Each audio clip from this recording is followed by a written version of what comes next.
Mr. Witness, pakisabi po ang inyong pangalan, edad, at iba pang pagkakakilanlan. Ako po ay si Attorney Melvin Matibag na kasalukuyang Director ng National Bureau of Investigation. Ang aming pong tanggapan ay may address na 9th floor Philinvest Cyber Zone Building, Tostado, Macapagal, Pasay City. Nabanggit mo na ikaw ay isang abogado. Gaano ka na katagal sa nasabing propesyon? 29 years po. Saan ka nagtapos ng iyong abogasya? Sa Ateneo Law School po. Bago ang iyong abogasya, ano ang una mong inaral sa kolehiyo? Ako po ay nagtapos ng Bachelor of Arts, Major in Philosophy sa University of Santo Tomas. Pagkatapos naman ng abogasya, Mr. Witness, ano ang iyong inaral kung mayroon man? Nag-aral po ako ng Masters of Law, Major in Corporate and Finance Law sa Wayne State University, Detroit, Michigan, USA po.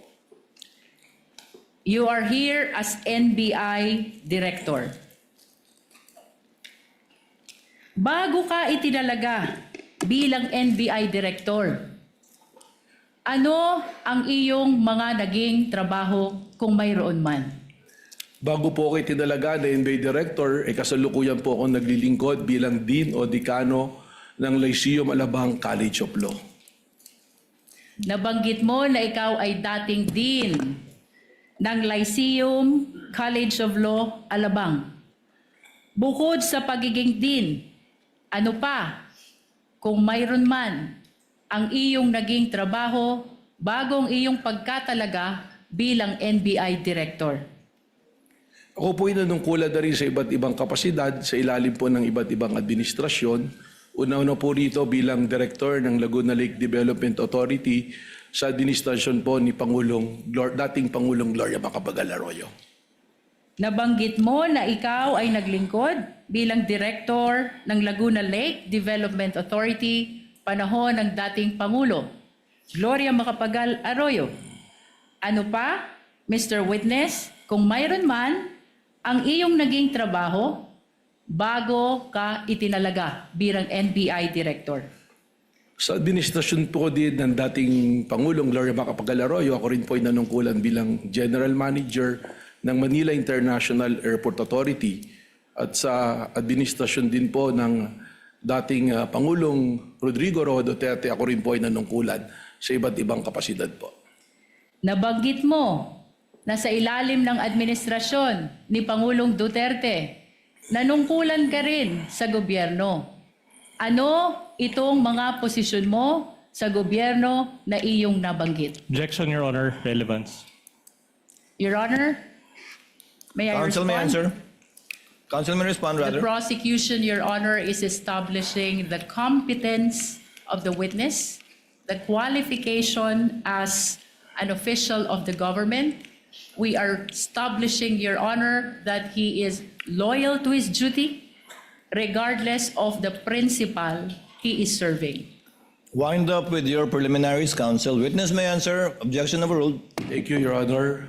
Ako po ay nanungkulan bilang Presidente at CEO ng National Transmission Corporation mula po noong January 2017 hanggang Marso 2022 at pagkatapos doon ako po ay tinalaga bilang Cabinet Secretary po ng dating Pangulong Rodrigo Roa Duterte.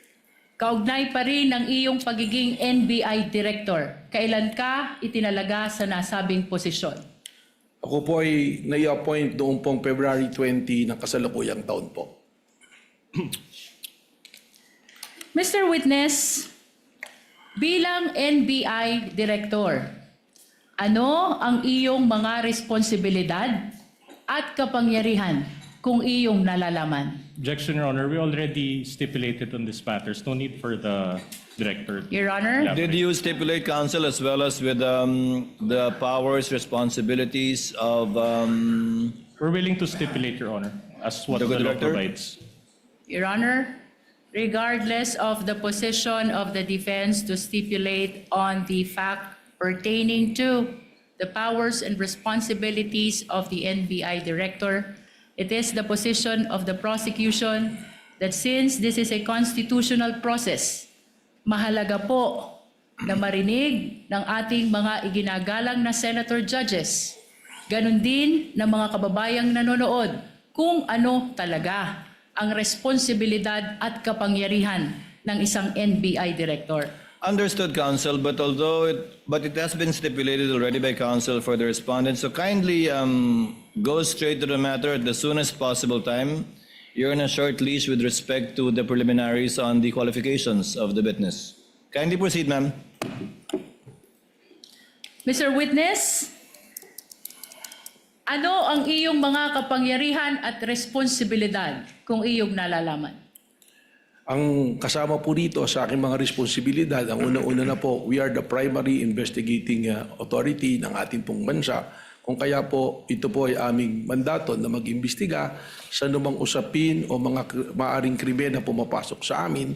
At kasama rin po dito ang pagbabalangkas ng mga polisiya at pagbubuo po ng mga units or division kung kinakailangan at ang pagmamanage din po administratively po ng aming opisina. Sa mga kapangyarihan at responsibilidad na iyong binanggit, ano ang araw-araw mong ginagampanan kung mayroon man at kung iyong nalalaman? Ang araw-araw pong pagbabantay at pakikipag-ugnayan sa aming mga ahente dahil po sa araw-araw namin pag-iimbestiga ng iba't iba pong usapin na pumapasok po sa aming ahensya. Kaugnay pa rin ng mga binanggit mong kapangyarihan at responsibilidad, ano ang pinakamabigat mo na responsibilidad bilang NBI Director kung iyong nalalaman? Objection, Your Honor. Calls for an opinion. Witness may answer. I think witness is competent enough to answer that question. Thank you, Mr. Presiding Officer. Ang akin pong, hindi lamang po bilang primary investigating agency, kundi ang amin pong primerong ginagawa ay ang pagbabantay para po sa ating mga taong bayan at bantayan din po ng ating konstitusyon ay maipatupad at siguraduhin na hindi po nagkakaroon ng kaguluhan at ligalig para ito po ay puksain, habulin at amin pong kung kinakailangan ay kasuhan ang mga taong lumalabag po sa amin pong mandatong binabantayan.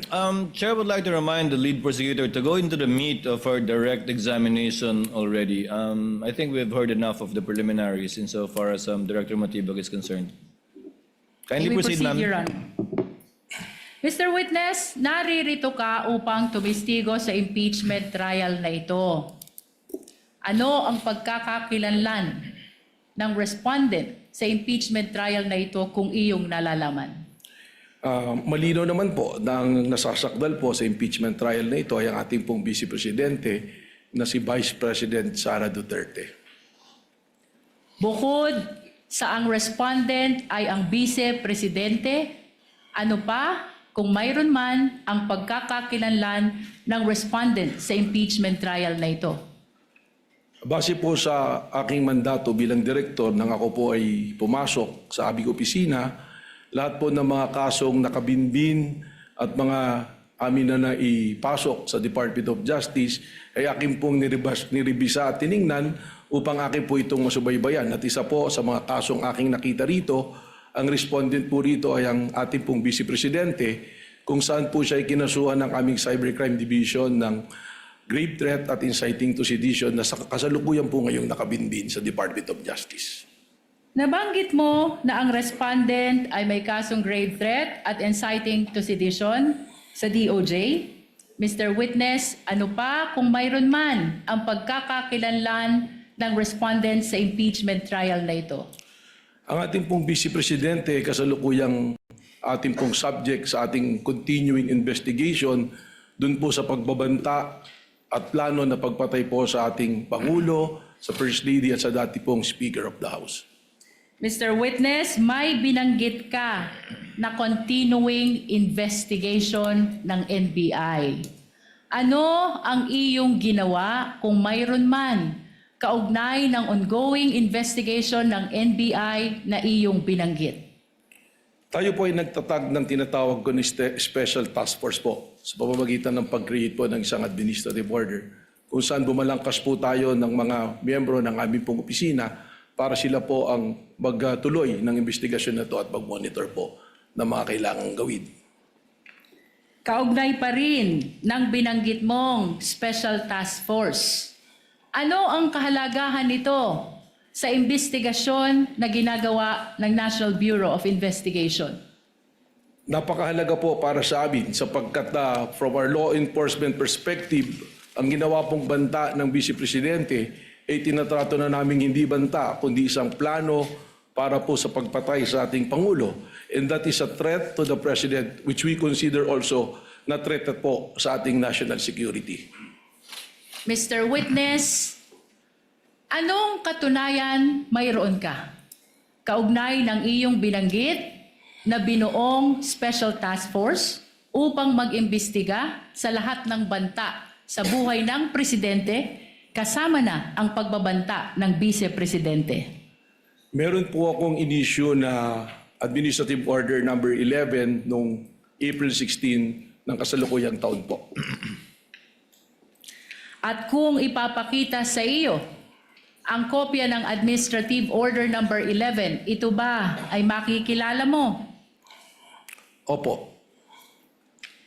Your Honor, may we request that AO number 11, previously marked as Exhibit P429, be flashed.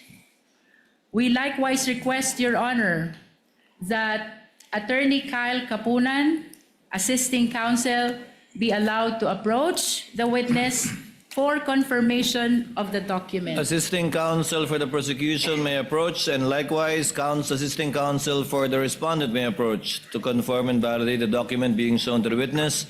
Likewise, the tech, through the clerk of court, is instructed to kindly flash in the screens the document being referred to by the lead prosecutor, the Honorable Luis Tro.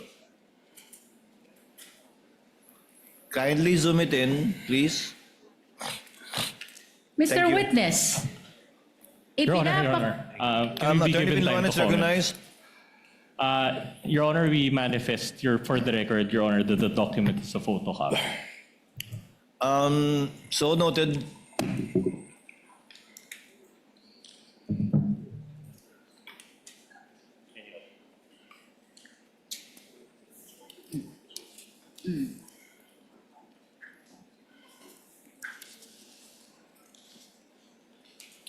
Thus, the lead prosecutor confirmed the observation of the counsel for respondents while we are awaiting, the respondent rather, Your Honor, while we are awaiting for their review of the document.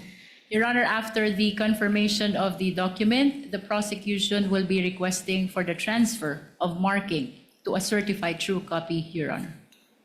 At a later time. Yes, Your Honor. Noted. Counsel may proceed when she's ready.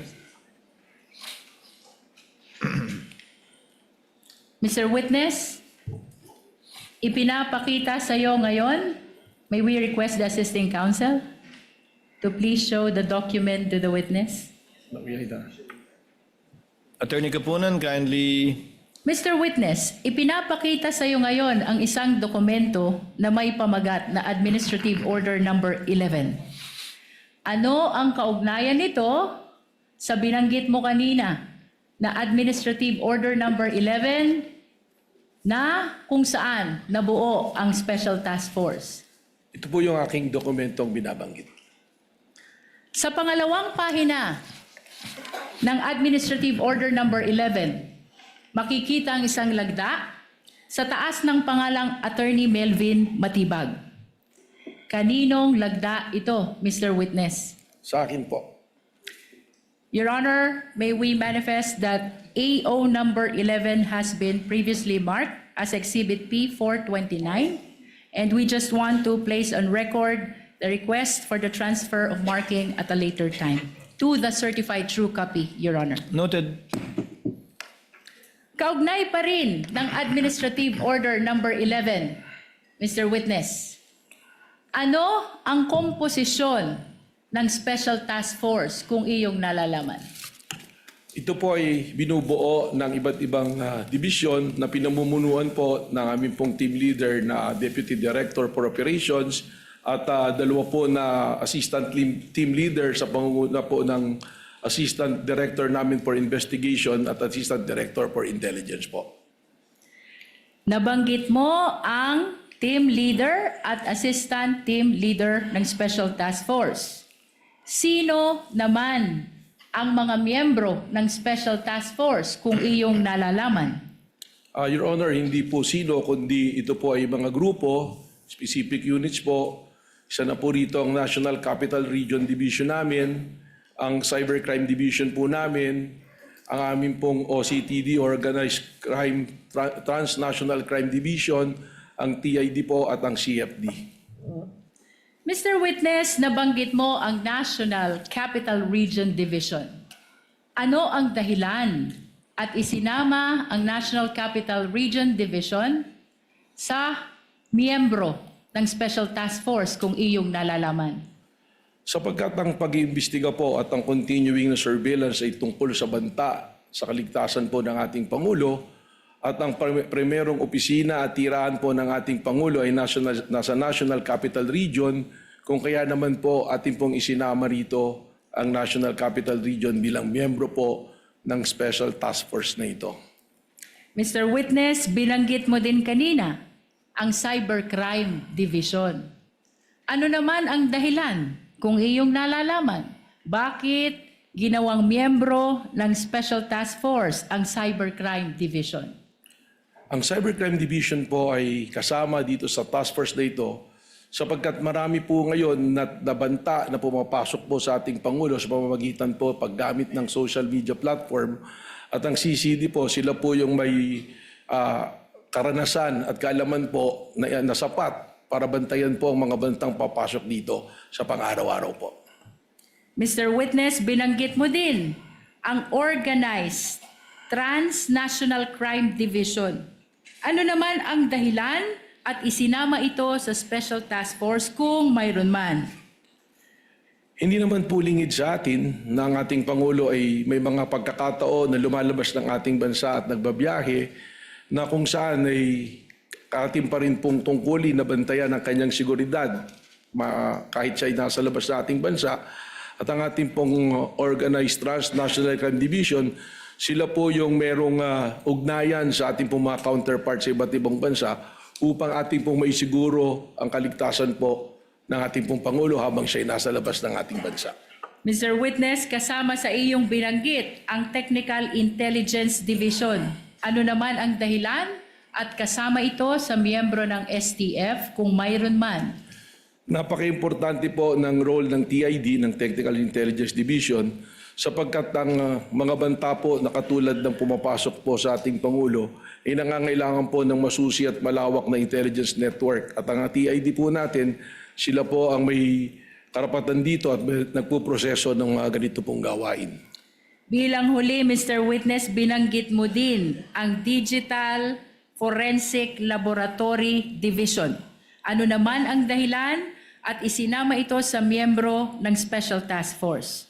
Importante po ang kanilang role dito sa task force na ito sapagkat lahat po ng mga ebidensya na ating makakalap, lalong-lalo na nakailangan pong idaan sa forensics o pagsusuri na technical, sila po ang dibisyon na maaari pong gumawa ng pagsusuri na ito. Maraming salamat sa iyong paglilinaw kaugnay ng komposisyon ng Special Task Force. Mr. Witness, anong mga pagkakataon kailangan ng NBI bumuo ng task force kung iyong nalalaman? Ang pagbuo ng task force ay yung mga immediate po na pangangailangan na ating tugunan. Isa po yan. Pangalawa po rito ay kung isa ng malawakan ang isang bagay na kailangan nating tugunan at imbestigahan. At ang task force din po, kaya po ganyan kalawak kung makikita ninyo, ay kung ang nasasakupan po nito ay hindi lamang iisang lugar. At yung pong mga seryosong banta, na katulad ng banta sa ating Pangulo, ganitong task force po ang pakiramdam namin na kinakailangan. Mr. Witness, balikan ko ang Special Task Force na iyong binuo. Kanina, ibinahagi mo ang komposisyon nito. Ano ang iyong partisipasyon bilang NBI Director kung meron man sa investigasyon ng Special Task Force? Nakasad po dyan sa administrative order na yan na ang patuloy na pakikipag-ugnayan po sa Office ng Director at patuloy na pag-uulat kung ano man po ang kanilang nakikita o namomonitor At lalong-lalo na po kung may specific po na kailangan kaagad matugunan, dapat pong ipaalam sa opisina po ng Office ng Director. Balikan natin ang Special Task Force na binuo sa ilalim ng AO number 11, Mr. Witness. Ano ang nagtulak sa'yo, kung mayroon man, upang buuin ang Special Task Force na ito? Ang akin na po nabanggit, ang malinaw na banta at planong pagpatay po sa ating Pangulo na para sa amin po sa law enforcement, ito ay nag-transcend na sa banta po sa ating national security. Sapagkat anuman pong banta sa ating Pangulo ay banta sa seguridad ng ating bansa. Sapagkat ito'y magdudulot ng kaguluhan, ng ligalig at destabilisasyon po sa ating pong gobyerno at sa ating pong bansa. Nabanggit mo na ang banta sa buhay ng Pangulo ay banta na rin sa national security. Ano pa, Mr. Witness, kung mayroon man, ang nagtulak sa'yo upang buuin ang Special Task Force na ito? May mga pangyayari po na atin pong nasaksihan na nagpatunay na ang banta ay seryoso. Katunayan po, ang aming investigasyon ngayon ay tumawid na sa hindi banta, kundi isang plano talaga na patayin po ang ating Pangulo ng Pilipinas. Sapagkat doon po sa ating mga inobserbahan na tinatawag dating open source intel, manilaw po roon na ang ating Vice Presidente sinabi mismo na siya ay kumausap na ng papatay at pumayag yung papatay na yan sa ating Pangulo ng Pilipinas. Mr. Witness, bukod sa iyong nabanggit kung saan may kinausap ang Vice Presidente na papatay sa Pangulo, ano pa, kung mayroon man, ang dahilan o nagtulak sa'yo upang buuin ang Special Task Force? Kung makikita po ninyo doon sa whereas clauses ng Administrative Order 11, ang nag-isa pong nagpatibay rito ay yung aming napanood na live broadcast po ng isang rally na tinatawag na Rage Coalition. If I remember it correctly, it's April 12 na nagsasalita ang mayor ng Davao City na si Mayor Sebastian Basti Duterte na sinabi niya na isang ulo lang naman ang kailangan namin at yan ay ang ulo ni Bongbong Marcos. Yan po ay aming isinama sa aming factor upang buuin po itong ating Administrative Order number 11. May nabanggit ka na Rage Coalition Rally noong April 12, 2026. Ano itong insidenteng ito, Mr. Objection, Witness? Your Honor, relevance. We ask for the relevance, Your Honor. Part of the witness's narration, counsel, you're on a short leash again, kindly connected to this case. Your Honor, this Witness may answer. Dito po sa rally na ito ay nakita natin doon pa lang pa sa pangalan na sinasabing rage. Ito po ay may interpretasyon base sa aming law enforcement experience na pag sinabing rage, galit, puot. At ang mga personalidad po na dumalo rito ay makikita nating mga personalidad na kilalang tumutuligsa at naglalabas ng destabilisasyon po sa atin pong gobyerno ngayon. Makita po natin ang presence ng iba't ibang personalities dyan na consistent na nagdudulot ng ligalig po sa atin pong bansa. Mr. Witness, kung ipapakita sa iyo itong videong ito ba'y makikilala mo? Opo. Anong partikular na bahagi ng videong ito ang tumutukoy sa iyong sinabi kung saan may binanggit si Mayor Sebastian Duterte? Mr. Presiding, we be allowed to Objection, Your check Honor. on the timestamp. Let's listen to the counsel's objection first. Attorney Vinluan, what is your objection? Again, irrelevant, Your Honor. Same ruling, counsel, go to it directly, and I hope you will connect and make the connection between this video and the matter at hand. Yes, Director Matibag, you may proceed to open the US. Are you referring to your notes, rather? Opo, yung po ang aking investigation. You notes may po. refer to your notes, Kung saan Director Matibag. po nakasulat ang timestamp nung video na akin po binabanggit. Your Honor, may we be allowed also to peruse Counsel for assisting counsel for the respondent may look at the document being reviewed by the witness. Likewise, should the prosecutor wish to do so, assisting counsel for the prosecutor may also stand up and accompany assisting counsel for the defense. You may proceed, Director Matibag, to answer. Yan po ay nasa timestamp 2:34:35 to 2:34:43. Your Honor, we are requesting that the video of Mayor Sebastian Duterte during the Rage Coalition on April 12, 2026, which has been previously marked as P430, particularly timestamp 2:34:35 to 2:34:43, be flashed, Your Honor. The tech is directed to kindly play the timestamps mentioned. May I request assisting counsel from the defense to kindly witness the breaking? Is the USB sealed, counsel? Has I the believe, seal Your been Honor. broken? Witness is instructed to break the seal. While being witnessed by assisting counsel for both parties, before it is presented to the tech for it to be played. Ayaw ah.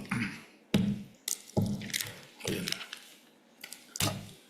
While the witness is breaking the seal and bringing it, giving it rather to the counsel for the prosecutor and assisting counsel for the respondent, Chair would like to make a manifestation with respect to the proceedings. Earlier, the Chair intimated to some senator judges, as far as practicable, to make their interjections and interventions after the party shall have examined the witness, both direct, cross, redirect, and recross, if any, unless the matter is of urgent, administrative, or procedural concern, in which case it may be brought up even before the examination of the witness by the parties. But as far as practicable, let us allow the parties to finish the examination of the witnesses by themselves, because this is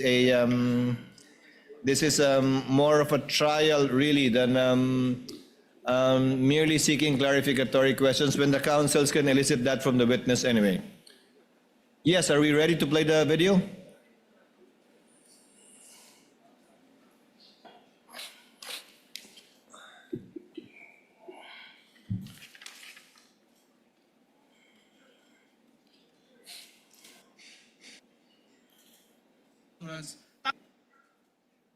Tama na yan. That's okay. Isang ulo lang naman ang kailangan namin. Ang ulo ni Bongbong Marcos! Mr. Witness, napanood mo ang video. Ano ang kaugnayan ng video na ito sa insidente ng Rage Coalition na tinukoy mo kanina? Yan po yung aking tinutukoy na video. Ano ang partikular na sinabi ni Mayor Sebastian Duterte sa nasabing insidente kung iyong naaalala? Sinabi po niya na isang ulo lang naman ang kailangan namin, ang ulo ni Bongbong Marcos. Mr. Witness, ano ang kahalagahan ng insidenteng ito sa Rage Coalition sa imbestigasyon na ginagawa ng Special Task Force kaugnay ng banta ng Vice Presidente sa buhay ng Presidente? Objection, Your Honor. Up to now, the prosecution has not established the relevance of these incidents to the matter at hand, Your Honor. Your Honor, I'm We're in the objecting on the basis process. of irrelevance, Your Honor.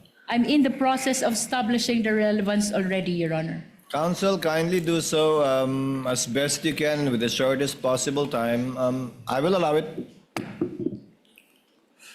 Yung pong video na yan ay amin pong naikumpara sa mga naging pahayag ng ating Vice Presidente na kung saan meron din po kaming bidyong binalikan na ang ating Vice Presidente ay nagre-refer din po sa pagtanggal ng ulo ng ating pong Presidente. Kung kaya't nakita namin po ang pagkakahambing ng statement po ng ating pong Mayor at ng Vice President Sara Duterte.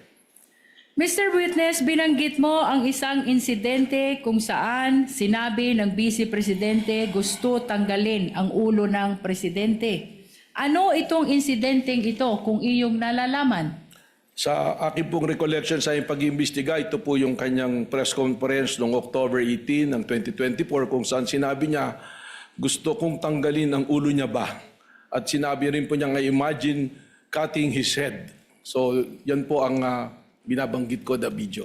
Kaugnay ng sinabi niya na gusto ko tanggalin yung ulo niya ba? Anong partikular na bahagi ng binanggit mo na video ang tumutukoy sa sinabing ito ng Vice Presidente? Mr. Presiding Officer, respectfully, with your permission, for the timestamp, I want to refer to my Witness notes. is allowed to refer to his notes Salamat with po. assistance and within the view of the counsel, assisting counsel for the respondent and the prosecution if they so desire. Your Honor, can we ask permission to scan the whole notebook, Your Honor? Or at least the salient portions of the notebook, Your Honor. To look at it, to scan it, to see that if baka may mga nakasulat na iba dyan na wala nang kinalaman. Just to confirm that it is indeed his notes with respect. What is the book you are referring to or notebook you're referring to, Attorney Matibag? Mr. Presiding Officer, actually, diary ko po ito at saka notes Combination. So kung makikita naman po, mula pa noon, iba't iba pong nakasulat dito. May mga personal po, may mga usapin. Ito lamang pong notes ko na to, nakatuon dun sa date kung saan po nagkaroon na ng investigation po yung Administrative Order number 11. Then just the salient portions, Your Honor. Your Honor, just for the record, we would like to invoke the right of the witness to refer to his notes because that note pertains to investigation notes which were prepared, done, written at the time of the investigation, Your Honor. That is to refresh his memory, Your Honor. No, the presiding officer already allowed it. Counsel for the respondent, your assisting counsel is there. Without necessarily scanning the whole notebook, which might contain other confidential or perhaps personal information, he may observe what the witness is referring to, and you may make your observations known to the record should he observe something out of the ordinary. Witness may answer. Ang timestamp po dun sa sinabi kong gusto kong tanggalin yung ulo niya ba is from 1:35:57 to 1:36:10 po. Your Honor, may we request that the video of the Vice President on October 18, 2024, during her press conference, previously marked as P411, particularly timestamp 1:35:57 to 1:36:10, be played, Your Honor. Has the USB seal been broken by the witness? If not, witness is instructed to kindly break the seal of the marked evidence in full view of the assisting counsels for the parties. Thereafter, for the USB to be brought to the tech booth, and the clerk of court is instructed to have it played with respect to the identified timestamps of Director Matibag.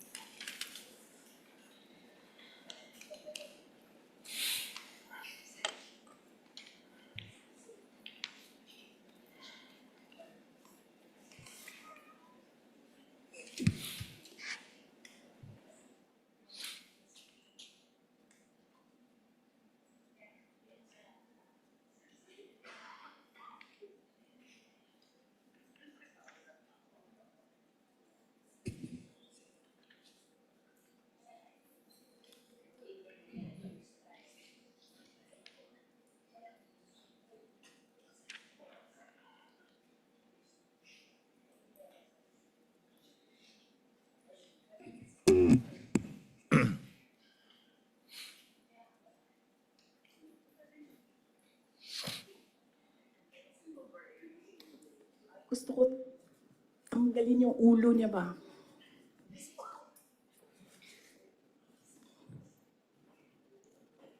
Mr. Witness, Toxic napanood mo ang video. The video is still playing, I believe, lead prosecutor. Unless you want it cut already. Yung timestamp. It may be cut, Your Honor. I'm sorry? Do you It may want? be cut, Your Honor. Okay. The timestamp is only 1:35:57 to 1:36:10. Mr. Witness, napanood mo ang video?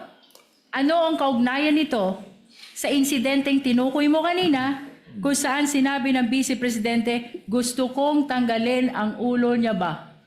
That is the same video that I was referring to. Kanina, Mr. Witness, binanggit mo din na may sinabi ang Vice Presidente, I imagine myself cutting his head. Anong partikular na bahagi naman ng video na iyong tinukoy ang tumutukoy sa sinabing ito ng Vice Presidente kung iyong nalalaman? Again, Mr. Presiding Officer, may be allowed to look for the Witness copy may of do the- so. Thank you po. Timestamp 136.52 po to timestamp 136.58. Your Honor, may we request that the same video be played, particularly timestamp 136.52 to 136.58. Pertaining to the same exhibit, counsel. Yes, Your Honor. Same exhibit P411. Tech is instructed through the clerk of court to kindly play the video. Myself cutting his head. Mr. Witness, napanood mo ang video. Ano ang kaugnayan nito sa insidenteng tinukoy mo kanina kung saan sinabi ng Vice Presidente, I imagine myself cutting his head? Yan din po yung video ang aking tinutukoy. Mr. Witness, kanina ay binanggit mo ang insidente ng Mayor Sebastian Duterte. Kaninong ulo ang kailangan nila kung iyong nalalaman? Objection asked and answered, Your Honor. Asked and answered. Move on, counsel. Binanggit mo din ang video ni Vice President Sara Duterte. Mr. Witness, kaninong ulo ang gustong tanggalin? Objection asked and answered, Your Honor. Move on, counsel. Asked and answered. The court understands and knows who said the vice president was referring to in that video. Thank you, Your Honor. We will proceed. Ano ang obserbasyon mo dito sa video ni Mayor Sebastian Duterte at sa video ni Vice President Sara Duterte kaugnay ng investigasyon ng Special Task Force kung mayroon man? Objection vague, Your Honor. Ano ang obserbasyon mo? Kindly be more specific, counsel. Although the witness is competent, kindly be more specific so that the witness can more intelligently answer the question. Mr. Witness, anong koneksyon kung mayroon man ang video ni Mayor Sebastian Duterte at ang video ni Vice President Sara Duterte sa kasalukuyang investigasyon ng Special Task Force? Objection, kung Your Honor. mayroon man Objection, at Your kung Honor. iyong nalalaman. Objection, Your Honor. Still vague and asked and answered. Witness may answer if he knows so that we can move on. Director Matibag, kindly respond. Salamat po. Kapansin-pansin po na makikita natin na nanggagaling sa isang pamilya ang pagbabanta sa ating Pangulo at parehas na nag-refer sa ulo ng Pangulo.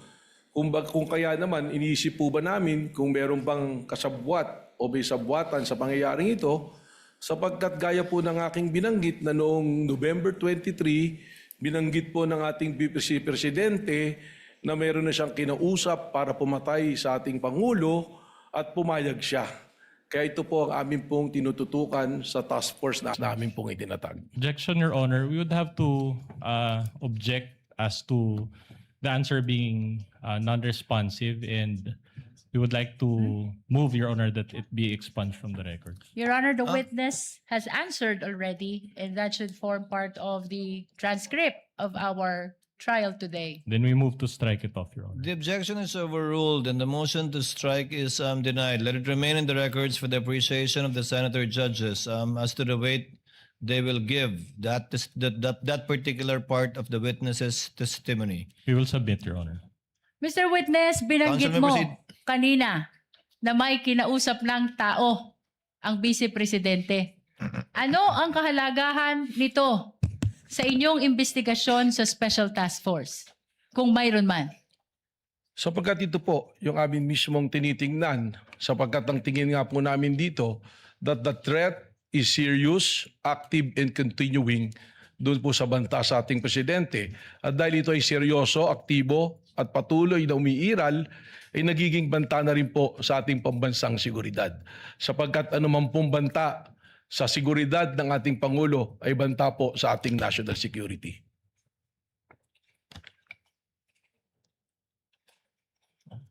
Mr. Witness, ano ang inyong obserbasyon kung mayroon man doon sa sinabi ng Vice Presidente na mayroon na siyang kinausap na tao. Objection vague, Your Honor.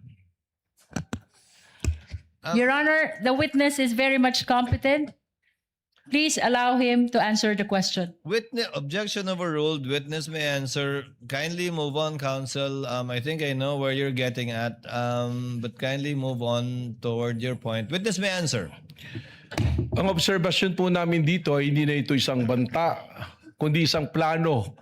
Sapagkat ang tingin po namin dito ay inianunsyo ng ating Vice Presidente ang kanyang planong pagpatay sa Pangulo ng Pilipinas at mga nabanggit pa ang kanyang gustong ipapatay doon po sa kanyang pagbabanggit sa kanyang press conference. Kanina, Mr. Witness, binanggit mo ang investigasyon ng NBI noong November 2024. Ano ang pagkakaiba, kung mayroon man, ng investigasyon ng NBI noong November 2024 sa kasalukuyang investigasyon ng Special Task Force na nag-umpisa noong Abril 2026? Malaki po ang pagkakaiba. Yung investigasyon po na natapos na ginawa noong November 24 na nag-iimbestiga doon po sa grave threat at sa inciting to sedition, ito po ay ordinaryong krimen na iniimbestigahan na sa ngayon po ay nakabinbinma sa Department of Justice para sa kanilang resolusyon. Pero ang amin pong iniimbestigahan ay sinuulit ko nga po, the serious, active, and continuing threat to the life of the President which already transcend to a national security issue. Sapagkat malinaw po na hindi na ito banta, kundi isang plano na patayin ang Pangulo ng Pilipinas. With the permission of the Council of the Parties, Chair would like to clarify for the record and for the Senator judges that the investigation conducted by the NBI in November of 2025,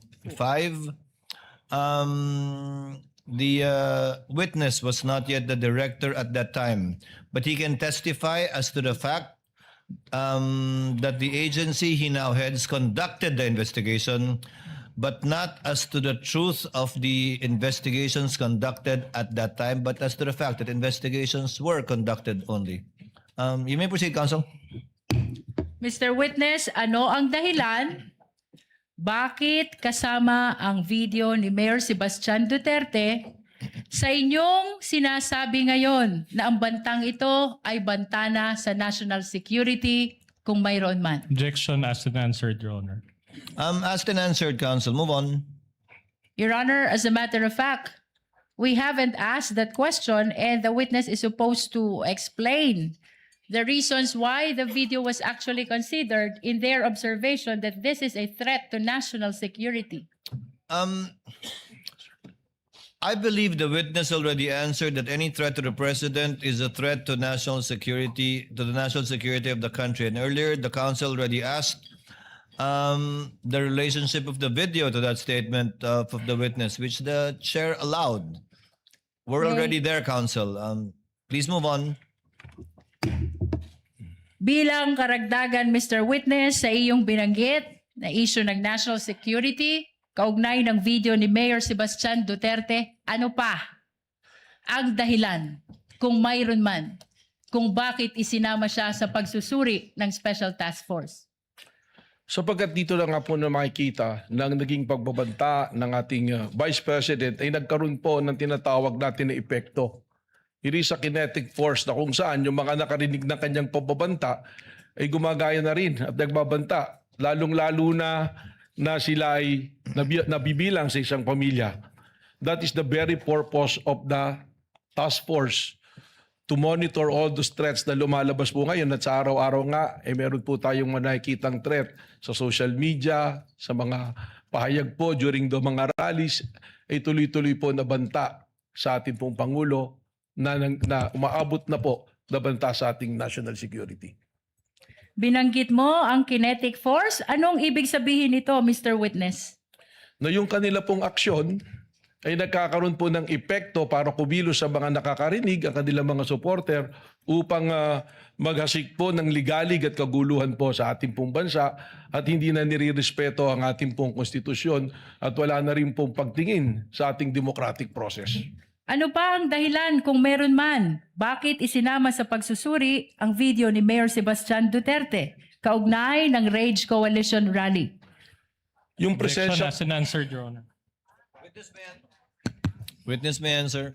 yung proseso po namin na yan, doon po namin nakita na sinasabi ko nga, yung mga participants dito, yung po mga kilala na mga tao na nagdudulot ng ligalig at pagtutol sa demokrasya po natin. At nandiyon din po yung broadcast na yan, napakarami pong naabot na tao, nasa 600,000 plus po yung live broadcast niyan. Doon na po papasok yung tinatawag ko nga kanina na sinabi kong kinetic force na maaaring magkaroon po ng reaksyon ng mga taong nanonood na ito na hindi po maganda at makagugulo po sa pag-promote po natin ng law and order na primero po nagawain po dapat ng National Bureau of Investigation. Binanggit mo na may mga kilalang personalidad na nakibahagi sa Rage Coalition Rally. Sino-sino itong mga ito? Objection, Your Honor, irrelevant. Witness may answer.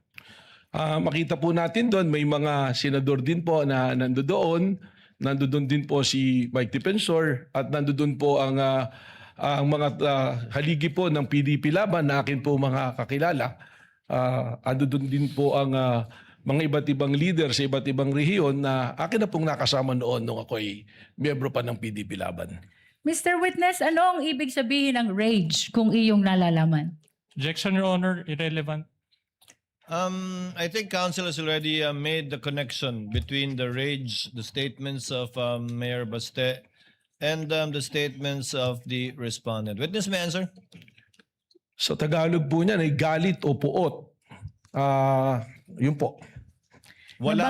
Wala pong acronym yon, Director Matibag. Hindi po kasi tumutugma doon sa acronym nila dahil yung acronym nila Reform Alliance for Good Governance. So hindi po RAGE eh. So medyo malayo po. May proceed, Your Honor. Counsel may proceed. Nabanggit mo din, Mr. Witness, na maraming nanood ng videong ito. Ilan ang nanood ng videong ito kung iyong nalalaman? Sa live broadcast po, lumabas po na nasa 600,000. At ano ang kahalagahan na 691,000 ang nanood sa live broadcast ng videong ito kung mayroon man? Again, ganoon na po kalawak yung nakikita natin na resulta ng pag-asik po ng ligalig po at pagbabanta po sa kayusan, pati na rin po sa seguridad ng ating Pangulo. Mr. Witness, kanina binanggit mo ang pagkakaiba ng naunang investigasyon ng NBI sa kasalukuyang investigasyon ng Special Task Force ng NBI.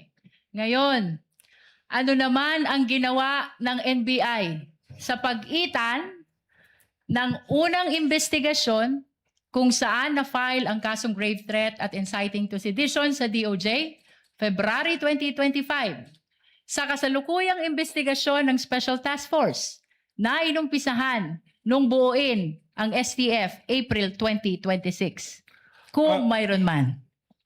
Ang sa pagkaalam ko po, Counsel, you mean April 16, 2026. That's the you're referring to AO11.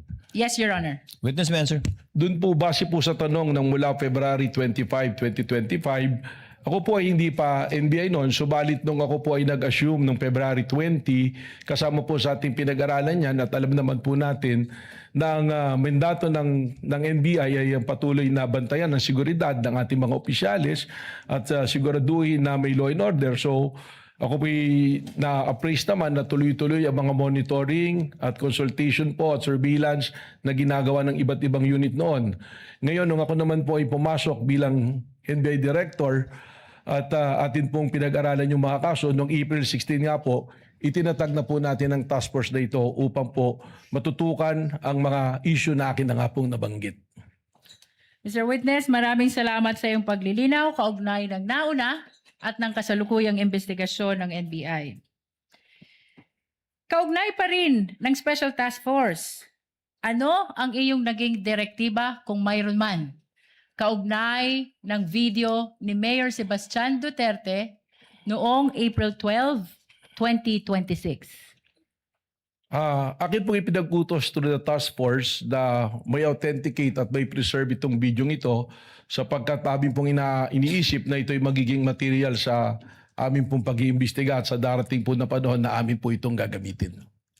Mr. Witness, sino ang iyong inutusan upang ma-preserve at ma-authenticate ang video ni Mayor Sebastian Duterte na tinukoy mo? Ito po ay aming naitoka kay Agent Edgar Apolonio po ng Cybercrime Division po. Ano naman ang iyong patunay na ang videong ito ay na-preserve at na-authenticate ni Agent Edgar Apolonio kung mayroon man? Ako po ay nakakuha ng kopya ng affidavit of authentication na ipinasa po sa aking tanggapan at akin po itong nahawakan po. Your Honor, we are requesting that affidavit of authentication of Edgar Apolonio, previously marked as Exhibit P431, be flashed. Likewise, Your Honor, we're requesting that we allow assisting counsel to present the document to the witness for confirmation.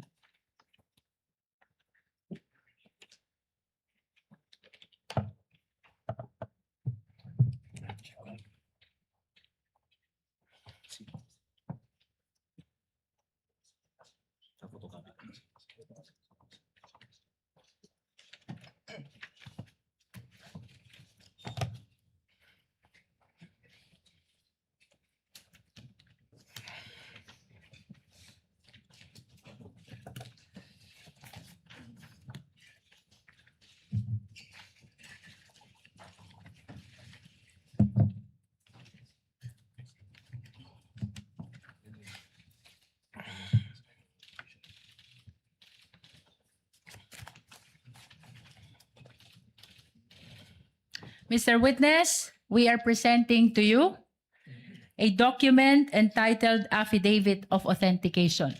Ano ang kaugnayan nito sa Affidavit of Authentication ni Agent Edgar Apolonio na tinukoy mo kanina? Ito po ang affidavit of authentication na akin pong binabanggit. We manifest, Your Honor, that the same has been previously marked as Exhibit P431.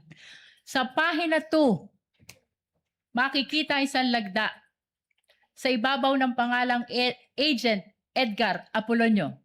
Mr. Witness, kaninong lagda iyan kung iyong nalalaman? Kay Agent Edgar Apolonio po.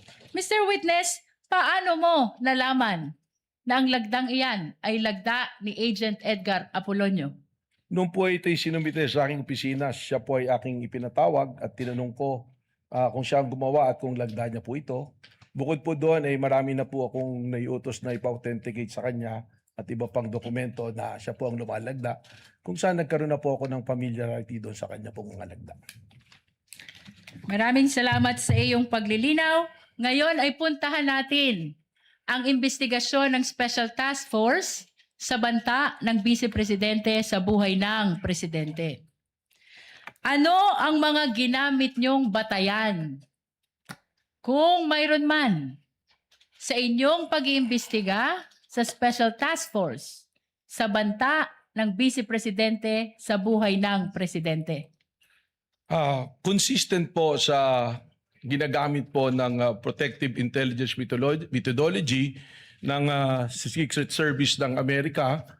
Diyan po sa tinatawag natin na if there is a threat to unknown personality, meron po silang mga pamantayan at doon din po namin ibinasa itong pamantayan na ito. 5 po ito na pamantayan namin pong ginamit. Mr. Witness, binanggit mo na meron kayong ginamit na 5 pamantayan. Ano-ano itong mga 5 pamantayan na binanggit mo? Una na po rito yung pattern of violence po. Bukod sa pattern of violence, ano pa kung mayroon pa? Yung pong gravity at seriousness po ng isa pong pangyayari. Anong sunod dito kung meron pa? Yung pong identity and identifying characteristic po ng involved po doon sa pangyayari. Bukod sa identity, ano pa, Mr. Witness, kung mayroon man?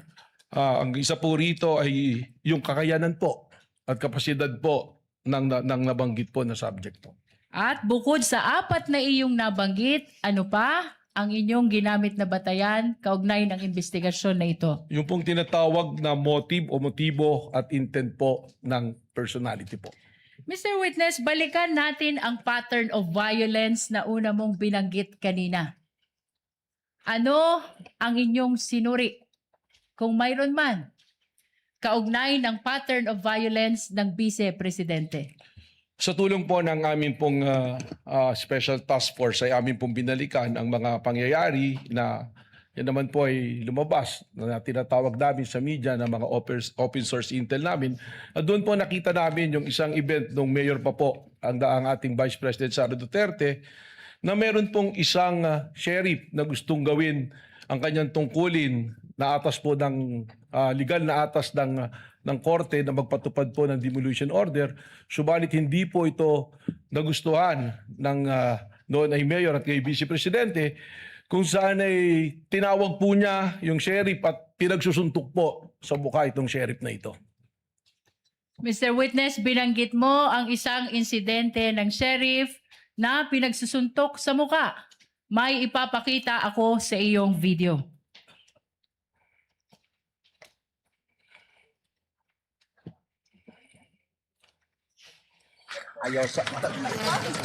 Noong July 2011, habang nakaupong mayor ng Davao City, sinapak ni Vice President Sara Duterte ang isang court sheriff. Ito ba ang insidenteng tinutukoy mo? Tama po, yan po. Bukod sa insidente ng sheriff na sinuntok ng Vice Presidente, ano pa, kung mayroon man, ang inyong sinuri kaugnay ng pattern of violence ng Vice Presidente? As part of our investigation, kami po ay nakakakuha ng mga dokumento related po dito sa aming inimbestigan kung saan we got hold of a affidavit of ito pong dating police ni si Arturo Las Canas na self-confessed member ng DDS na kung saan doon po sa kanyang affidavit na yan ay atin pong nakita at inilalarawan po at sinasabi nitong ni Arturo Las Canas na ang Vice Presidente mismo ay kasama doon sa Oplan Tokhang, isa sa mga arkitekto ng Oplan Tokhang. At dito rin po niya sinabi na instead na barilin at patayin para hindi nalalaman ng media, ay kidnapin na lamang yung mga subject po, mga shabu users o kaya yung pong ibang gumagawa ng krimen o nagtitinda ng droga at ibaw na lang po sa isang quarry. Na kung saan natagpuan po literal nitong Laod Quarry na meron pong mga biktima ng extrajudicial killings. Mr. Witness, nabanggit mo ang affidavit ni Arturo Las Cañas. Nasaan ang affidavit na tinutukoy mo? Objection, Your Honor. May we know the relevance of all these questions? Your Honor, we're establishing the pattern of violence. And this is very much relevant. Witness may answer. Sa pagkakalam ko po, ang affidavit na ito ay nakasumito po sa International Criminal Court na sasalukuyan po dumidinig ng kaso ng extrajudicial killings po. Kaugnay pa rin ng affidavit of Arturo Las Cañas. Nasaan ang kopya nito kung mayroon ka man? Meron po Objection, Your Honor. The witness is not competent to provide an answer on an affidavit that he did not execute. Your Honor, may I respond? Lead counsel may respond. Your Honor, this affidavit of Arturo Las Cañas can be considered as a declaration against interest. He's saying in the affidavit na siya ay hitman, na siya ay bahagi ng Davao Death Squad. And under the rules, Your Honor, this may be considered also even with respect to third party. And in this particular case, Your Honor, the Vice President, the respondent, is the third party. Just a rejoinder, Your Honor.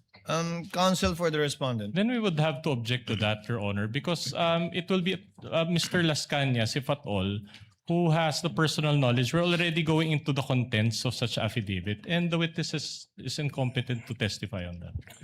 Shall we make a ruling?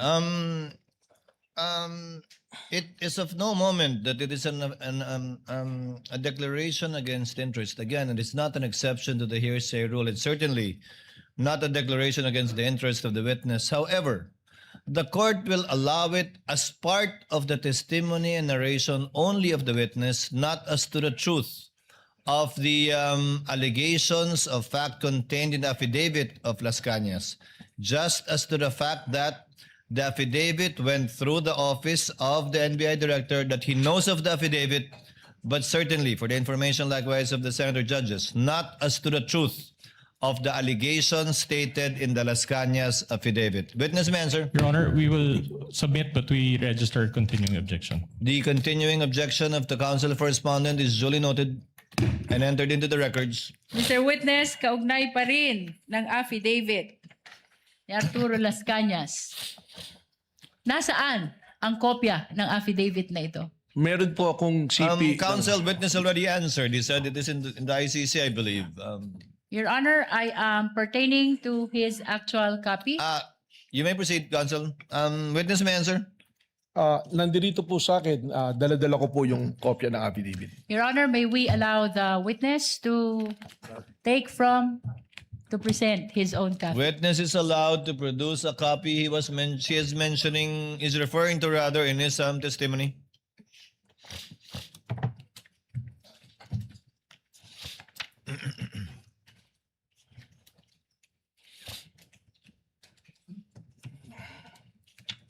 For the record, assisting counsel for the respondent as well as assisting counsel for the prosecutors are viewing the document produced by the witness. Your Honor, just a comment. Counsel for the respondents recognized. Your Honor, it appears that this document has not been marked during the pretrial conference. Your so Honor, may I respond to that? not yet done with my manifestation. Let the counsel for respondent finish, counsel. So in other words, may we request, Your Honor, that we be given a copy of such document as well for our perusal. The prosecutor is so instructed to kindly furnish a copy if indeed this document has not yet been marked. Your Honor, may I respond to that? Counsel may respond. The affidavit of Arturo Las Cañas has been previously marked as P-2-10-1-W, Your Honor, for the prosecution. Then I stand corrected, Your Honor, but can we still request for a copy? Nevertheless, kindly give the counsel for respondents a copy. We submit, Your Honor. Counsels rather for respondent a copy. Thank you, counsel.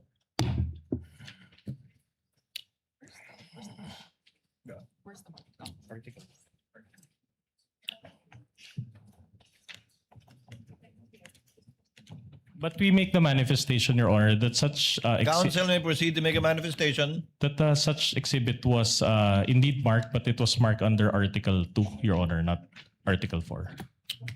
We confirm, Your Honor. Nevertheless, we maintain that this document has been marked during the pretrial conference, Your Honor. Duly noted. Mr. Witness,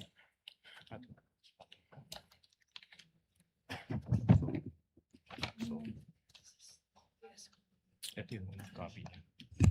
It's the same.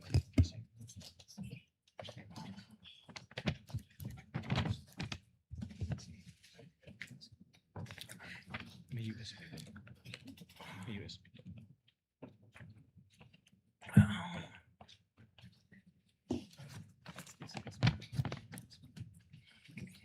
Is this part of the mark?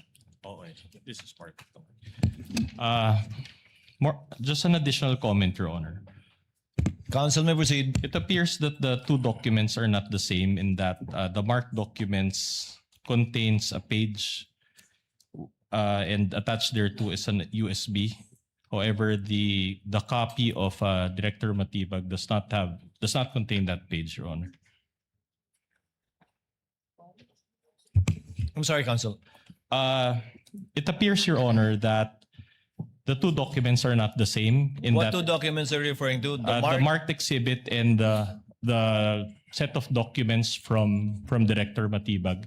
With all due respect, Your Honor, the copy that was marked contains a page with annexes, including a USB, and such page does not appear in the copy provided by Director Matibag. So the copy of Director Matibag does not contain a page with an attached USB. That's correct, Your Honor. It's incomplete. Does counsel for the prosecutors, assisting counsel for the prosecutors, or lead counsel confirm that? For the record? we confirm, Your Honor, Nevertheless, the representation of the witness is that the copy is his own copy and does not pertain to the copy of the prosecution. And we will be willing, Your Honor, to use the pre-marked copy for the purpose of confirmation of the witness, Your Honor. If you have it with you, counsel, why not just use that copy? Yes, Your Honor. So that We we will can go directly to it, unless there are any reservations from the We are counsel. okay, Your Honor. Your Honor, if I may be recognized, we are okay with confronting the witness with his own copy, Your Honor. But again, we manifest that it was not the document that was marked, and it does not contain the USB. Moreover, just an additional manifestation, the marked copy or marked set contains a stamp certified true copy, but it was not signed by anyone, and there was no date provided. Duly noted. Again, this without prejudice to the counsel for the prosecutor, furnishing counsel for respondent with a copy of the exact document produced by Director Matibag for further comparison and/or observation either during cross or future proceedings later on. We submit, Your Honor.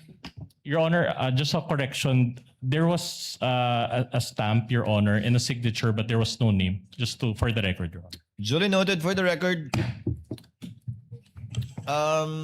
With the permission of the court, we'll be using the pre-marked document, Your Honor, for the purpose of confirmation. Likewise, for the information of the counsel for respondent, would that be okay? Then we take exception to that, Your Honor, because it was not the one that was identified by the witness in open court.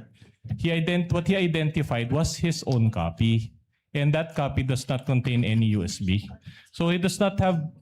He will be incompetent to testify on a pre-marked exhibit that he did not submit or participate in. The exhibits can be later on compared to with a certified true copy at a later date, as has been previously done by the parties. In the meantime, Chair will allow the witness to use his copy without prejudice to any differences that may be shown either through cross or through the comparison after a copy shall have been furnished to the counsel for respondents. Continuing objection, Your Honor. So ordered. May Continuing we objection is confirm, noted. Your Honor, which copy we will be using for The counsel confirmation? produced by Director Matibag will be the one that will be used. Okay. For Mr. the meantime. Witness, kanina, binanggit mo ang Tokhang, Laod Quarry, at ang Vice Presidente.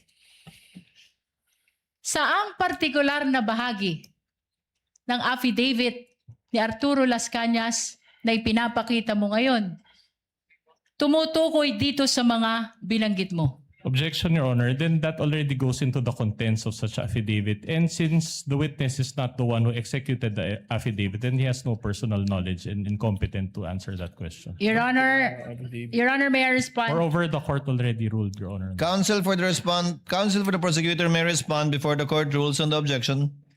Your Honor, the witness is merely pointing to that pertinent portion of the affidavit. And later, Your Honor, for the record, we will just be asking him to read into the records. Just short rejoinder, Your Honor.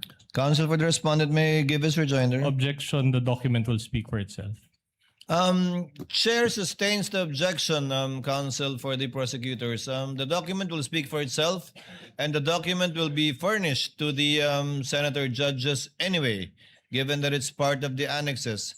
Let the witness merely testify to the fact that he included the affidavit of Mr. Las Cañas as part of his investigation and part of his narration of his investigation to prove, quote, pattern of violence. But again, not as to the truth and the contents of the affidavit itself. Move on, counsel. With that, Your Honor, we will be requesting for the submarking of the pertinent portion of the affidavit of Arturo Las Cañas, the witness already referred to. Again, only as to tenor, but not as to the truth, counsel. For the record and for the information of the senator judges, you may do so. For purposes, Your Honor, of reference, which particular portion to be submarked, Your Honor? May we ask the witness to make reference or point which part of that affidavit he is referring to? In his investigation, counsel. Same objection, Your Honor. As part of his investigation, witness may answer. As part of our investigation, ang importante po para sa amin dito in establishing the pattern of violence is yung paragraph 270 and paragraph 270B and paragraph 270D. 270. For purposes of submarking, Your Honor, may we ask which particular part of paragraph 270 the witness first referred to?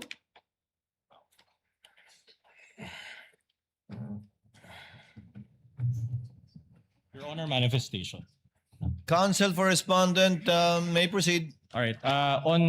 Your Honor, this pertains to an affidavit of Arturo Las Cañas. And on page 186, Your Honor, of such affidavit, it appears that even the signature is not a wet signature. It's a printed copy. And there's a subscription and sworn to portion thereof, but it's not notarized at all. So this is a mere scrap of paper, Your Honor. Counsel, Your Honor, the document is being presented only to seek confirmation from the witness that he is referring to this particular document as part of the investigation of Special Task Force. We are not presenting it to prove the truthfulness of the contents of the affidavit. The question only, Your Honor, is whether or not this is the document that was part of the consideration of the Special Task Force in investigating on the threat by Just a- the President to the life of the Just a President. short Your Honor. rejoinder, Your Honor. counsel may give a rejoinder Then or we- additional manifestation. Then we will not allow this witness to build on the basis of a mere scrap of paper, Your Honor. Counsel, it was the counsel for respondent who chose this to use this copy instead of the one previously marked. That I presume is either certified true or contains a more complete signature. Then I would have to clarify, Your Honor, that it is our position. Well, it's first of all, we are not in the position to choose for this witness. But in the event that they use this document, we manifest, Your Honor, upon perusal that such document is unsigned and unnotarized, Your Honor. This is an affidavit. So in other words, without the proper notarization and without the proper signature, then it is a mere scrap of paper. We cannot allow this witness to build his testimony based on this document. Your Your Honor, Honor, in fact, Your Honor, we request, Your Honor, that this court peruse also page 186 of such document. Before the court makes the presiding officer makes a ruling, Your Honor. the pre-marked document, is it notarized? Your Honor, may I raise a question to the witness so that he will answer and enlighten us on why the document is not notarized? You may, counsel. So you're admitting that it's not even Yes, your Your Honor. pre-marked copy is not notarized, whether we use that copy or this one. We admit to that, Your Honor. The witness will please explain why he is using in his investigation a document and or affidavit that is not subscribed to or under oath. So it is not even an affidavit, but merely a statement. Alam niyo po, Your Honor, sa law enforcement po, meron po tayo mga tinatawag na open source intel. At ito po ay pinadala sa atin at atin pong susundan. At kaya nga po, ang aming pong investigasyon ay isang continuing investigation, open, continuing and active investigation, sapagkat ito bang ganitong dokumento ay amin ding ikukumpara pa. Subalit malaki po ang value ng mga itong bagay sa amin sapagkat ito po ang nagbibigay rin sa amin ng direksyon at mga leads upang amin pong magampanan ang amin pong tungkulin na mag-imbestiga. So for the second time and for the sake of clarity and then for the information and guidance of the senator judges, the document being identified by the witness is unsigned, is not notarized, not under oath, and it is only as to the fact that they used this document in their investigation or as part of their investigation, but not as to the truth of the allegations contained in that unsubscribed document that was not made under oath. Also unsigned, Your Honor. Sorry. Unsigned. Also May I make unsigned a because there's a manifestation, Your Honor? signature but it appears to be a photocopy. So it doesn't qualify as a signature. With the additional manifestation of the respondent, so noted. What is the manifestation of the counsel for the prosecutors? Your Honor, based on the ICC, as relayed to us by our witness in the next article or in the last article that we will present, the ICC does not require notarization of document. Noted, but we are not the ICC counsel. Again, we're just placing on the record and for the record the factual situation concerning the document that the witness is testifying to for the information and guidance of the senator judges. Counsel for the panel of prosecutors, may proceed. Mr. Witness, for purposes of submarking, can you read just a portion of paragraph 270, just for the guidance of the impeachment court? Again, Your Honor, same objection. The document will speak for itself. Best evidence of this statement is a document. Your Honor, we wanted As to be previously guided. ruled, the court will allow it. Again, given the limited consideration that the court will give this testimony of the witness and not the truth of what he will read. Witness may answer. Paragraph 270, the years of 2012 to 2013 were the birth of Tokhang operations and the evil side of enforcement in Davao City by its author, the newly installed Davao City Police Office Director Colonel Ronald Bato de la Rosa. The operations were all cleared and approved by Mayors Inday Sara Zimmerman Duterte Carpio and Rodrigo Roa Duterte. Your Honor, we are requesting that the portion read by the witness be bracketed and marked as Exhibit P4-35. So ordered. Mr. Witness, what else is the pertinent portion of this affidavit that you are referring to? As mentioned earlier po, paragraph 270B. For the guidance of the impeachment court, kindly read for purposes of submarking only. While eating, Colonel Bato de la Rosa told me in Visayan dialect why you summoned me, and I quote, tour, short of Arturo, my first name. Nakaistorya mi ni Mayor Inday, referring to Davao City Mayor Inday Sara C. Duterte Carpio, party sa atwang Tokhang operation. As part of our Tokhang operation, ang order ni Mayor Inday sa akon, nag-ilaylo sa nato ang pusil, killing through shooting. Sa atwang mga target persons, shabu users and pushers and other criminal elements in Davao City, kay samukan siya media, magsige o pagunta na, pud, kidnapa, abdak na lang ninyo ang inyong target, unya, ilubong sa quarry, laod quarry. Para missing lang kay okay si Mayor Inday sa ana paagi. I talked to Mayor Inday as part of our Tokhang operation. She ordered us to laylo our killings through gun shooting because the media is asking too much.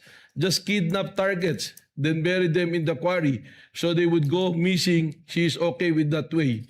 To which I answer, yes sir, sultian na ko ako ang grupo. I'll inform my group. Colonel Bato de la Rosa instructed me. I-inform tour kung naamoy maabdak ng target nyo. Inform me tour whenever you are kidnap a target. Your Honor, we are requesting that that pertinent portion read by the witness be bracketed and marked as Exhibit P4-35A. So marked, Your so Honor, ordered. just Counsel for respondent. What? we just want to register again our continuing objection, Your Honor. Again, we already allowed, Your Honor, that the witness at least identify this document. But as to the fact, Your Honor, that he is allowed to read even portions thereof, he's not the author of this affidavit. And as to the truth or falsity thereof, is incompetent to testify on that. And it already violates, Your Honor, it already violates the rights of our clients because she's being prejudiced by the reading of this affidavit that cannot even be verified because the person is not here to testify. That's our objection, Your Honor. Chair notes the objection and continuing objection of counsel for the respondents, and as an additional For the third time, perhaps, reminder of the presiding officer to my fellow senator judges. The mention of statements allegedly made by then General De La Rosa, now Senator De La Rosa, are clearly hearsay even on the part of Las Cañas himself. But as to the fact that probably he told him that, it may be established if the affidavit of Las Cañas and if Las Cañas is presented here. Again, this is only as to the fact that this is what the NBI used in their investigation and coming up with their findings, not as to the truth of the statements being read by Director Matibag, much less the statements of other parties who did not execute this document. The continuing objection is noted. Witness may answer. Counsel will proceed. We are requesting, Your Honor, that that portion just read by the witness be bracketed and marked as P435A. Mr. Witness, Let it be so marked. ano pa, kung mayroon man, ang mahalagang bahagi ng affidavit ni Arturo Las Cañas na tinukoy mo kanina? Same objection, Your Honors. Noted. Witness may answer. Sa paragraph D po, yung portion po nito ito po ay isa sa aming pinagtuunan ng pansin sa aming investigasyon. Please read for the purpose of submarking only. I later called up retired senior police Sonny Benaventura and relayed to him Colonel Ronald Bato de la Rosa's abduction operation ordered to me as allegedly ordered to him by Mayor Inday Sara Duterte Carpio. Sonny Benaventura answered me that would personally confirm and verify the matter with Mayor Inday Duterte. 2 days later, to my recollection, Sonny Benaventura called me and instructed me to meet him in Caltex gasoline station parking area in front of SM Mall Ecoland, Matina, Davao City, because Mayor Inday Sara Duterte will meet him in the said place. Sonny Benaventura wanted me to narrate personally to Mayor Inday Sara about the abduction order of Colonel Ronald Bato de la Rosa regarding his Tokhang operation. I agreed. I immediately proceeded to Sonny Benaventura's location.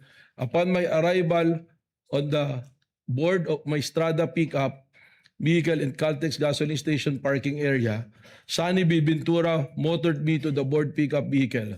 However, before I could do so, Mayor Inday Sara Duterte Carpio arrived on board her SUV vehicle, a Fortuner-like vehicle, colored dark blue. Sonny Benaventura then disembarked immediately from his vehicle and rushed to the vehicle of Mayor Inday Sara Duterte that's a stop a few meters away from Sonny Benaventura's pickup vehicle. I stood in front of Sonny Benaventura's pickup vehicle looking and then talking. Mayor Inday Sara Duterte Carpio did not get up from the vehicle while talking to Sonny Benaventura, and Sonny was standing on the left side of Mayor Inday Sara Duterte vehicle. Then Sonny Benaventura hand signaled to me to come near him. I saw Mayor Inday Sara Z. Duterte Carpio inside her vehicle alone. I personally heard Mayor Inday Sara Zimmerman Duterte Carpio ordered Sonny Benaventura and I in Visayan dialect, and I quote, "Bulgar naman kayo man, pusilon, shoot." And target ninyo na referring to Sonny and myself nung short of manong older person. Kidnapa na lang ninyo. Target shabu users and pushers and other suspected criminal elements in Davao City.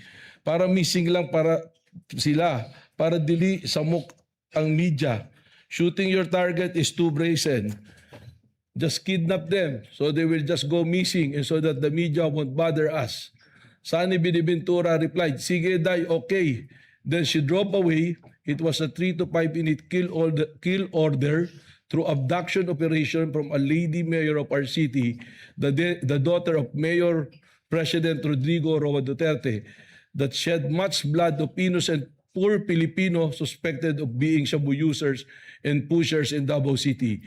Now nationwide through the Tokhang campaign of the Philippine National Police for 4-star General and newly elected Senator Ronald Bato de la Rosa. Your Honor. Counsel for respondent. Then, considering, Your Honor, the reading of this portion of this piece of paper, Your Honor, we ask for a fourth clarification on the part of the chair that the reading of this this document, Your Honor, already creates an impression, not just to the minds of the senator judges, but also the public. They may be misled, Your Honor, to believing the truth or falsity of these statements. So in other words, Your Honor, this is highly improper for, with all due respect, Your Honor, for this honorable court to allow the reading of a portion of an affidavit that was not authored by this witness. He doesn't know, he doesn't have personal knowledge, again, and he's not competent to testify as to the truth or falsity of these statements. It is purely hearsay and excluded by the evidence and the rules of court, Your Honor.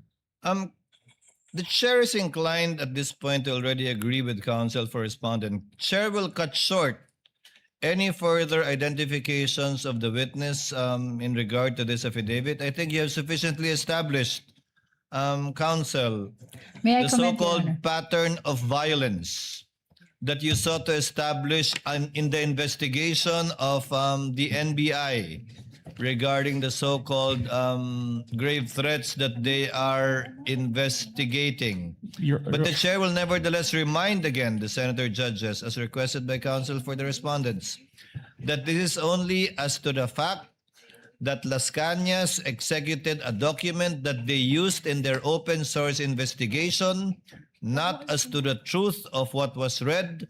It was only identified for easy identification by the senator judges, subject to that limited understanding. And I think, counsel, that should be enough for now insofar as establishing your desire, rather, to establish so-called pattern of violence. Kindly move on already to the other grounds for investigation. Just one last manifestation. Counsel for Your Honor. respondent is recognized. Well, in that case, Your Honor, with all due respect again, then it is like we believe certain portions of the statements as read by this witness because we are already mentioning about a pattern. So in other words, Your Honor, we gave credence, Your Honor, or value to the statements that were read, which is highly improper, and we would like to object to that, Your Honor. We May I did not respond, give Your Honor? credence to it, counsel. We merely allowed the witness to testify as to the evidence he used and or considered in his investigation, which actually has not yet borne fruit unless he will testify to the contrary later on. As I believe the investigation as of this moment is still ongoing. But let it end at that. Counsel, please We will- move on to We will another submit, point. Your Honor, but register a continuing The objection. continuing objection of counsel for respondent is duly noted and entered into the records. Counsel, lead counsel for the prosecutors, kindly move on to Yes, Your Honor. I presume you will go through the 5 Yes, Your pillars Honor. of investigation of the NBI. Yes, Your Honor. Kindly proceed to the next point, the gravity or seriousness aspect. May I just request, Your Honor, that the last portion read by the witness be submarked as P435B. Thank you, Your Honor. So Continuing ordered. objection, Your Honor. Continuing Maraming objection of salamat the sa iyong counsel is noted. Lilinaw kaugnay ng pattern of violence. Ngayon, puntahan natin ang gravity at seriousness ng banta. Mr. Witness, ano ang inyong sinuri kung mayroon man kaugnay ng gravity at seriousness ng banta? Unang-una na po rito kung sino yung pinagbantaan, sino yung sinabing papatayin. At dito po natin makikita na 2 pinuno ng 2 sangay ng ating gobyerno, ang dating speaker at ang Pangulo ng Pilipinas ang pinagbantaan, kasama na rin po ang unang ginan. Kaya para sa amin po ay mabigat at seryoso po ang pagbabantang ito. Bukod sa nabanggit mo na pinuno ng 2 malalaking sangay ng gobyerno ang pinagbantaan, ano pa ang inyong sinuri kung mayroon man?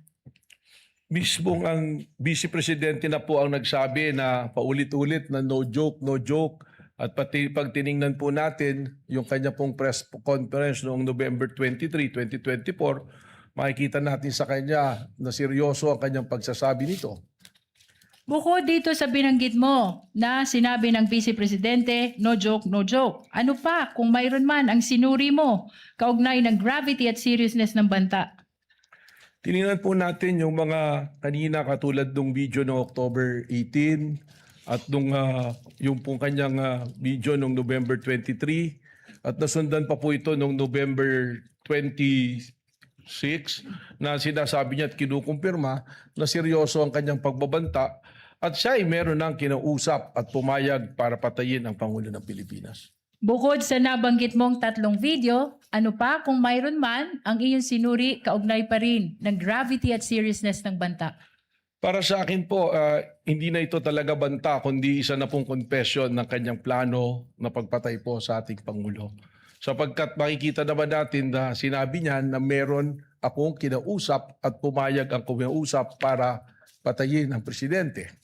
Objection, Your Honor. The witness already is providing conclusions of law, Your Honor. May we ask that it be stricken off the record? Your Honor, may I respond to that? Counsel for the prosecutor may respond. Rather, the lead prosecutor may respond. Your Honor, the witness is testifying as to what transpired during the investigation of Special Task Force. He is testifying on the observation, appreciation, and findings of the Special Task Force.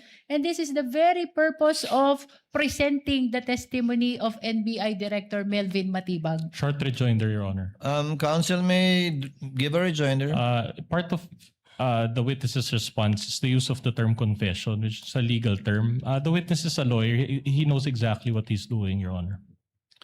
Nevertheless, Your Honor, that is the testimony of the witness, and that should be considered by the impeachment court. The presiding officer shall rule, let it stay in the record as part of the narration of the witness, but not as to for the senator judges not to consider it as a conclusion of law, notwithstanding that the witness is the director of the NBI and there is a lawyer and a former dean. That is still not to be used by any of the senator judges as a conclusion of law as to the fact in issue in this impeachment court. Witness may answer.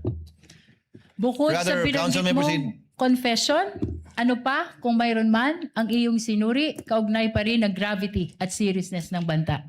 May tuturing po natin ito na mabigat at seryoso sapagkat alam niyo po ang NBI, meron po kaming mga foreign counterparts na sa investigation din na patuloy namin pong nakakausap at nakakaugnayan. At kasama po ron aming pinag-uusapan ng mga pangyayari sa kanilang lugar, sa ating lugar. At napapag-aralan po kung paano kami magkakaroon po ng collaboration at pagtutulungan. At kung saan po sa amin pong pakikipag-usap rito ay atin pong napag-usapan ang tungkol po sa ginawang pagbabanta ng Pangulo, ng pangalawang Pangulo sa ating Pangulo. At lumalabas po sa aming mga usapan na sinasabi na ito ay seryoso na pagbabanta at sinabi pa nga na kung sa kanilang jurisdiction ito nangyari, maaaring hanggang ngayon ay nakakulong ang nagbanta na Vice Presidente o maaaring natanggal na sa pwesto ang Vice Presidente na nagbanta sa Pangulo.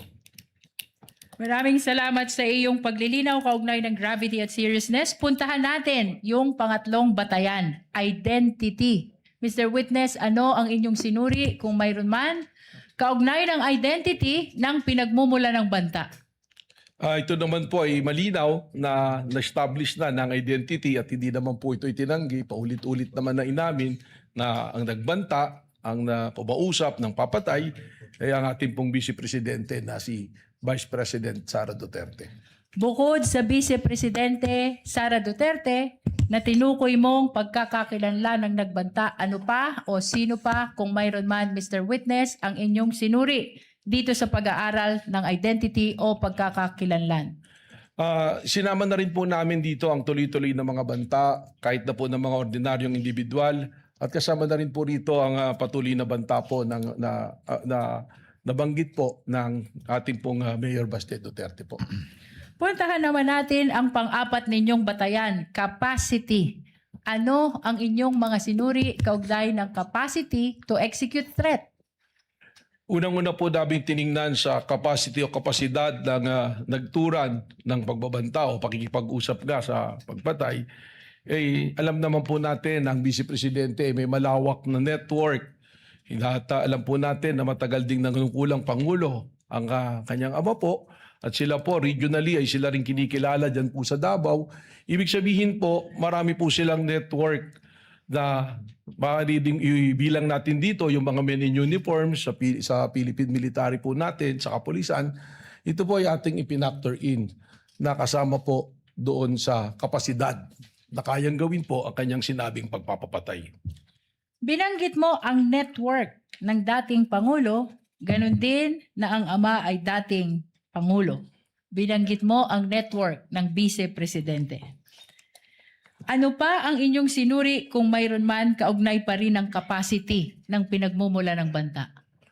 Alam po natin, at kanina nabanggit ko na yung pagiging kasama sa pagtatatag ng Davao Death Squad. At alam naman natin kung ano ang kakayahan ng Death Squad na pumatay ng mga tao through AJK. Ibig sabihin po, pag ating itong ibinilang, kasama po ito sa kapasidad ng ating Vice Presidente na maisagawa po ang kanyang plano. At bukod sa inyong pagsusuri dito sa Davao Death Squad, ano pa kung mayroon man ang inyong sinuri kaugnay pa rin ng capacity ng nagbanta? It is also public record. Nakikita naman natin po sa mga balita ng mga Duterte, maraming pag-aari ng mga baril. At alam din naman po natin na they are well connected financially para matustusan o may sagawa ang kanya pong plano na pagpatay po sa Pangulong Duterte. Bukod sa ng binanggit Pilipinas. mong pag-aaring baril at financial connections, Mr. Witness, ano pa kung mayroon pa ang iyong sinuri kaugnay pa rin ng capacity ng nagbanta? Karugtong po rito yung Vice Presidential Security Group, yung BPSG na tinatawag natin, na alam natin na sa ngayon ay napakarami pong membro na isang tawag lang ng ating Vice Presidente ay nandiyan dyan para tubugon po sa kanya pong mga instructions. Mr. Witness, puntahan natin ang panglima ninyong batayan. Motive or intention. Ano ang inyong mga sinuri kung mayroon man kaugnay ng motive at intention ng nagbanta? Unang-una po, at nasasad naman ito sa ating pong batas, sa ating konstitusyon, na kung ang Pangulo ng Pilipinas ay mawawala, mamamatay, ang susunod po na uupo by succession ay ang Vice Presidente. So pumapasok po ito sa motibo at sa intensyon. Bukod sa ang Vice Presidente, ang papalit kung mawawala ang Presidente, ano pa ang inyong sinuri kung mayroon man kaugnay pa rin ang motive at intention ng nagbanta? Dito na po namin sinundan yung tinatawag namin na sunod-sunod at magkakaugnay na pattern na nangyayari. At kaya po namin paulit-ulit na sinasabi na ang banta sa Pangulo ay banta sa ating national security sapagkat nakikita po natin na it's creating chaos, yung kakaroon po ng kaguluhan, sunod-sunod po na pagtuligsa sa gobyerno. At yung mga ordinaryong mamamayan na nga po, makikita natin patuloy pong nagbabanta sa Pangulo. Katunayan, marami po kaming monitoring sa social media ng mga banta namin pong sinusundan sa seguridad po ng ating Pangulo. Maraming salamat sa iyong paglilinaw sa 5 batayan na inyong ginamit kaugnay ng investigasyon ng Special Task Force. Kanina'y binanggit mo na maging ang ordinaryong mga tao ay nagbabanta na rin sa buhay ng Presidente. Objection, Your Honor. May we know the question? Allow Your Honor, the I'm just counsel to finish. She's not I'm yet laying finished. the basis. Binanggit mo na maging ang ordinaryong tao ay nagbabanta na rin sa buhay ng Pangulo. Ano pa ang naging obserbasyon mo na may kinalaman sa naging banta ng Pangulo, ng Vice Presidente sa buhay ng Pangulo? Objection on the use of the word banta, Your Honor. Witness already used that word. Counsel is simply referring to the words used by the witness himself already at this time. Witness may answer. Napansin ko nga po na tumaas ang antas ng kaguluhan sa pamamagitan po doon lamang po sa social media. Kita-kita natin, meron po mga panahon na nating pong Pangulo ay nasa isang event na live. Meron pong mga magko-comment na barilin na yan. Meron pong mga video na nakuha ang ating CCD na mayroong nagkakasa ng baril at ang reference din po ay isang bala lang to sa ulo ng presidente. So yan po yung kapansin-pansin na nagdudulot sa atin ng panganib sa ating Pangulo at sa ating pong pambansang seguridad.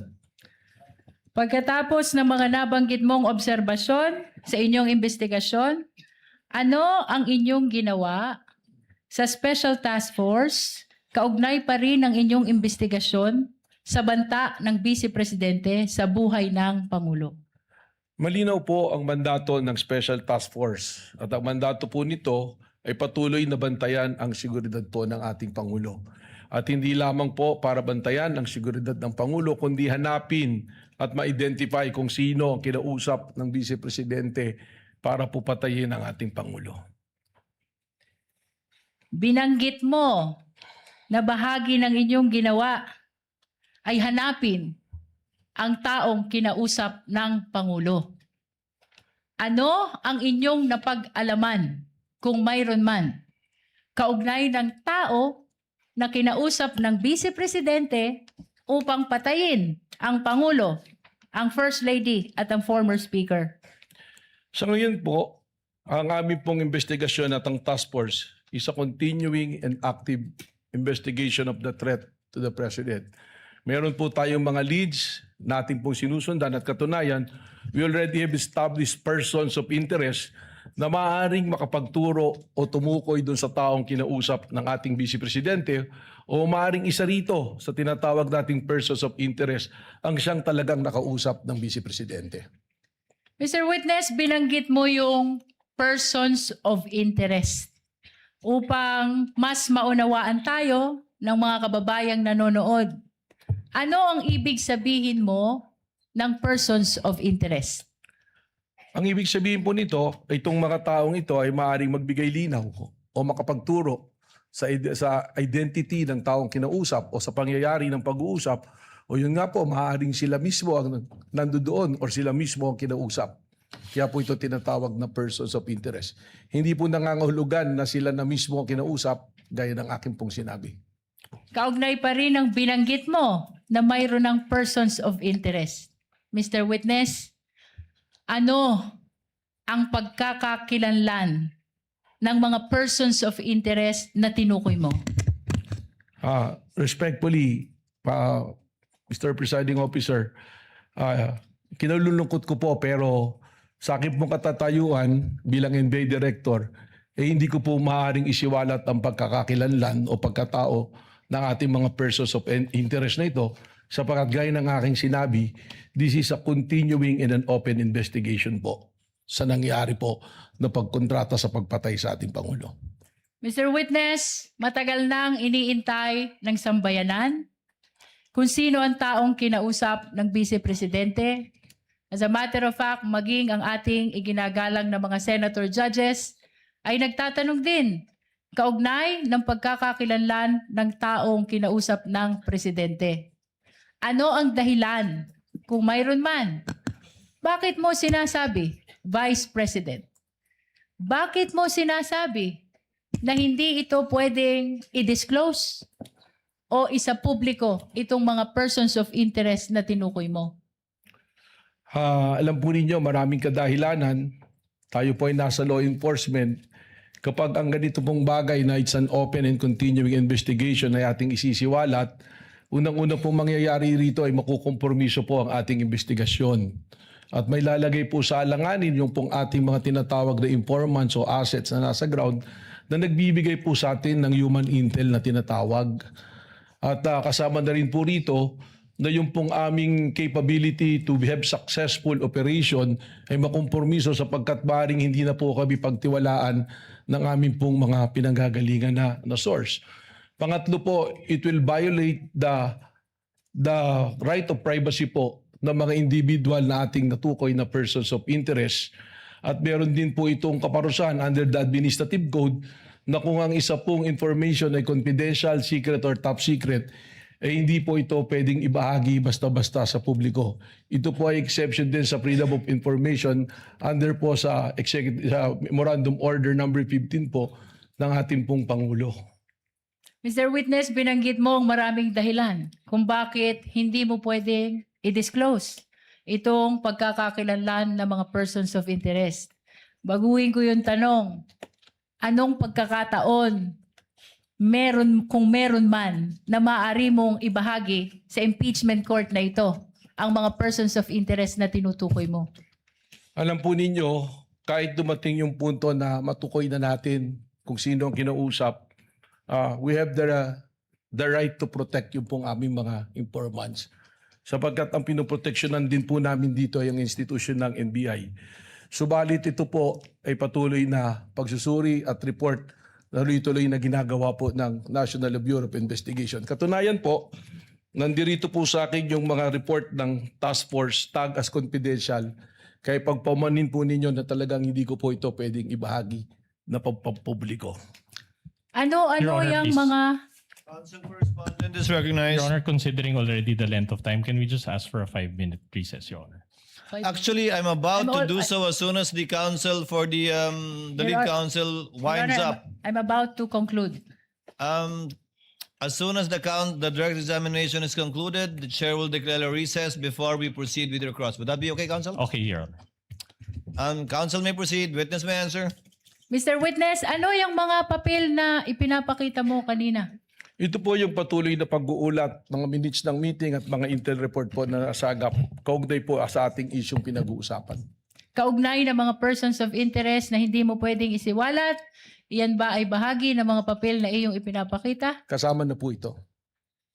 Mr. Witness, I'm about to conclude. Ano ang nalabag ng Vice Presidente kung mayroon man? Objection, Your Honor. Kaugnay ng banta niya sa buhay ng Presidente. Your Objection. Honor, this is still part of the investigation. I will have to sustain the objection. It would call for a conclusion of law, and as admitted by the witness himself, the investigation is ongoing unless he has concluded it already. Kindly rephrase, counsel. I have no further question, Your Honor.